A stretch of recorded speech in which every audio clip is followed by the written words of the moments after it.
Ħallum 41 sena ilu pajjiżna nħasad bil-qtil ta' Karen Grech.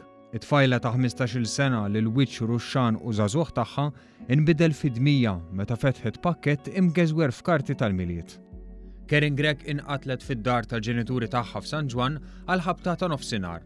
Kif fetħet pakkett bomba fil-forma ta' rigal tal-miliet li ntbagħat bil-posta u li kien indirizzat lil missiera li tal-kunsens tiegħu biex tiftħu.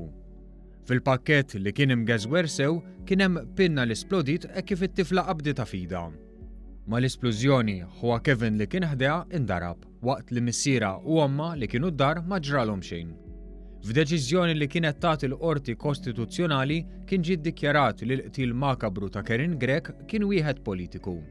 Dan għal fatt li fi żmien li twettaq il-qtil, it-tabib u professur Edwin Grech baqa' jaqdi dmirijietu bħala tabib pubbliku anke jekk kien għaddej strajk ta' tobba f'pajjiżna. Dakinhar ta' traġedja it-tabib Paolo Ketkuti Caruana li wkoll baqa' jaħdem waqt l-istrajk wasallu pakkett identiku bomba li iżda ma ħadiċ. Il-gvern kien ġie ordnat jagħti kumpens ta' ftit aktar minn 400,000 euro lill-familja ta' Karen Grech, flus li però qatt mamlew il-vojt u qatt ma għalqu l-ġerħa li ħallit il-mewt ta' Karen. Filwaqt li 41 sena wara nibqgħu nfakru l-memorja ta' Karen Grech li nqatlet innoċentement, għall-familja Grech dan jibqa' żmien diffiċli li fih hija tibqa' għaċċana għall-ġustizzja.